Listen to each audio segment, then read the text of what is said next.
ayúdenme a transmitir correctamente el debate detrás del umbral de posesión de la marihuana. No significa que aumentando el umbral, un ciudadano, incluido un menor de edad, pueda consumir libérrimamente 28 gramos al día. Eso no significa el aumento del umbral. El aumento del umbral significa dónde utilizamos el derecho penal y dónde no utilizamos el derecho penal. Sigue siendo prohibido consumir, sigue siendo prohibido comprar y comerciar. Lo que significa aumentar el umbral en la propuesta del presidente de la República es que por debajo de 28 gramos se utilizan instrumentos de salud pública, administrativas, regulatorias diferentes al derecho penal, y por encima de los 28 gramos reacciona el derecho penal. Eso significa despenalizar a los microconsumidores. No significa que a partir de la aprobación de la reforma vamos a poder comprar 28 gramos en el súper o en el Oxxo, o vamos a poder sentarnos a la plaza pública a fumar 28 gramos de marihuana. Significa que debajo de ese umbral el Estado reacciona con otros instrumentos y por encima de ese umbral utiliza el derecho penal. Hoy, por encima de 5 gramos, la reacción del Estado al consumo es la prisión.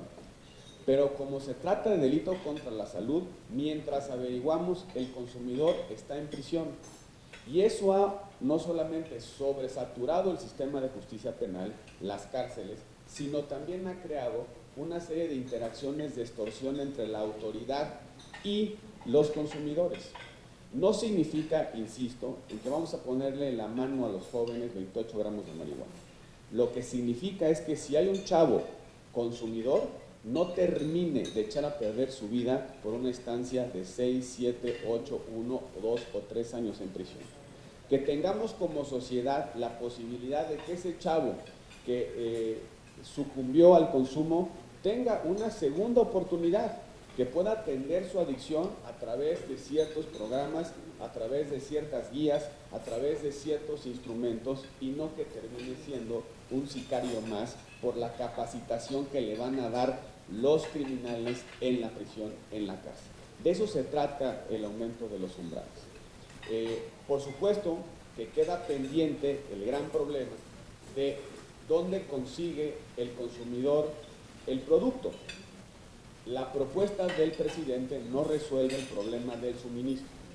El consumidor tendrá que ir, como lo hace ahora, al mercado negro a comprar las mismas dosis de droga, y eventualmente correrá el riesgo de que el oferente le ofrezca no solamente marihuana, sino otras drogas que dañan más a su salud. Porque eso es lo que sucede en la interacción bajo el mercado negro. Va el consumidor por una dosis de marihuana y le ofrecen cocaína, metanfetaminas, heroína, otro tipo de drogas. El problema del suministro no solamente, mejor dicho, las alternativas regulatorias del suministro no solamente reducen el riesgo de la interacción en el mercado negro, sino también reducen el tamaño del mercado negro. Y en consecuencia le quitamos utilidades a los criminales, pero sobre todo disminuimos el riesgo del consumidor. Hay un consenso internacional de que al consumo se le tiene que atender con mecanismos de salud pública, de prevención, de cambios de hábitos, de información, de atención al consumo problemático, no por la vía de los ministerios públicos, de las policías y de las cárceles. De eso se trata. Por debajo de 28 gramos utilizamos instrumentos regulatorios diferentes desde la perspectiva de derechos humanos y salud pública a los que hoy utilizamos desde la perspectiva del derecho penal. Hay una mala comprensión en la sociedad en ese sentido. Parece, pues, me lo reclaman ahí en la calle, oiga, ¿cómo es posible usted que se vendan? No, señor, no significa eso. Solo significa que al consumo por debajo de 28 gramos lo atendemos desde perspectiva de salud pública, y por encima de 28 gramos se atiende con el extremo del derecho penal. Precisamente por eso el umbral está configurado para portación. Portación no es para consumo, es cuánto puedo tener en la bolsa para mi consumo personal sin que eso me implique irme a prisión. De eso se trata todo. El Estado podrá implementar medidas alternativas para disuadir el consumo, por supuesto.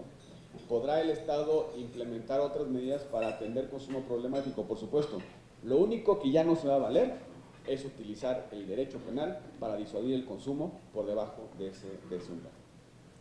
Yo creo que el secretario de Educación Pública no tiene de otra. La ley es muy clara, una suma de faltas injustificadas da lugar a la separación del servicio, punto. Y lo que se tiene que hacer en este país es aplicar la ley. Si los maestros de la coordinadora faltan a sus responsabilidades, se ponen en el supuesto de la ley y la consecuencia del supuesto de la ley es que se les separa del servicio. Lo que está haciendo el secretario de Educación Pública es lo único que le queda hacer. Lo único a lo que está llamado a hacer y la única responsabilidad que tiene, que es aplicar la ley. ¿Tiene el respaldo del Congreso de la Unión en la aplicación de la ley? Sí, sin duda. Lo hemos dicho públicamente.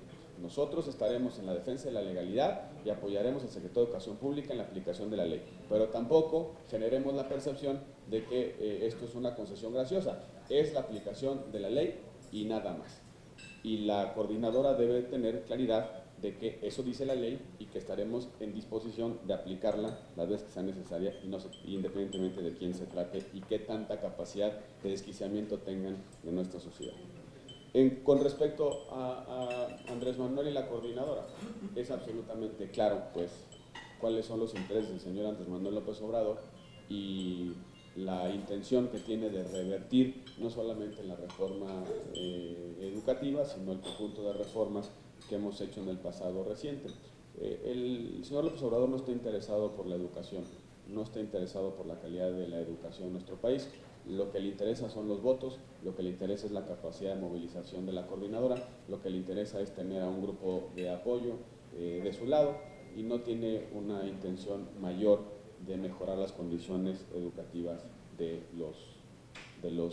nuestros niños y de nuestros jóvenes.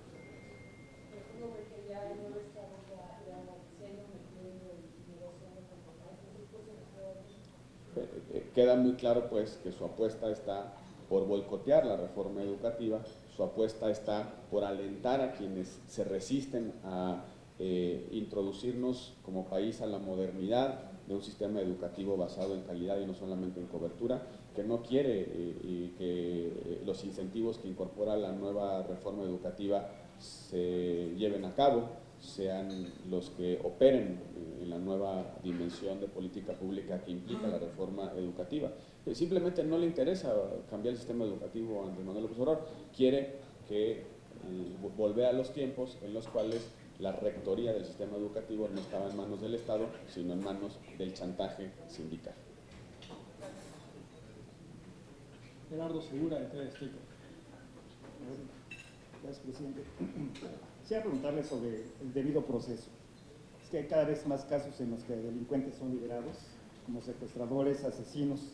Hace poco Elías Azar, presidente del Tribunal Superior de Justicia del DF, dijo que seguirán